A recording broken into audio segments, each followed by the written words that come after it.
Gas सिलेंडरचा होत असलेला तुटवडा हा केवळ युद्धाचा नाही तर एकूणच भारत सरकारच्या चुकीच्या संधीसाधू परराष्ट्रीय धोरणांचा परिणाम आहे. इराणशी आज आपले कित्येक दशकांचे चांगले मैत्रीचे संबंध आहेत. अगदी वाजपेयींच्या काळातही ते तसेच होते.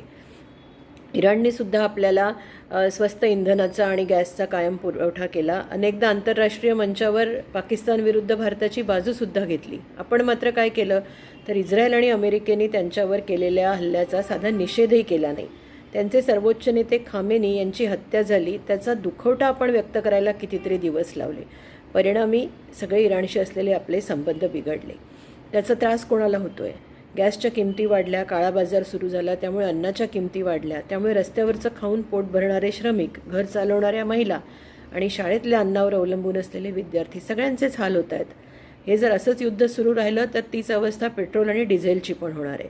तिथेसुद्धा रशियासारखं स्वस्त तेल देणारा देश नाकारून आपण अमेरिकेच्या नादी लागून महाग तेल घेतो आहे. त्यामुळे रशिया नाराज झाला आहे. तिकडे पाकिस्तानशी जे युद्ध झालं त्यात आपल्या लक्षात आलं आहे की फारसा कोणताही देश आंतरराष्ट्रीय पातळीवर आपल्या बाजूनी उभा राहिलेला नाही आहे. त्यामुळे आपल्या देशाची अवस्था गाढवही गेलं आणि ब्रह्मचर्यही गेलं अशी आपल्याच सरकारने करून ठेवली आहे. मोदींचा अहंकार, एप्स्टीन फाईलमुळे त्यांची झालेली पंचायत आणि अतिशय राक्षसी आणि युद्धखोर वृत्ती असलेल्या इस्रायल आणि अमेरिकेसारख्या देशांची एकतर्फी मैत्री याचे परिणाम मात्र आज देश भोगतोय. त्यामुळे मोदी सरकारच्या या परराष्ट्रीय धोरणांचा आणि सामान्य जनतेबद्दल असलेल्या त्यांच्या अनास्थेचा आम्ही तीव्र शब्दात निषेध करतो आणि जनतेने याविरुद्धचा संघर्ष अधिक तीव्र आणि अधिक व्यापक करावा असं सर्वच नागरिकांना आणि त्यातही महिलांना आम्ही आवाहन करतोय. धन्यवाद.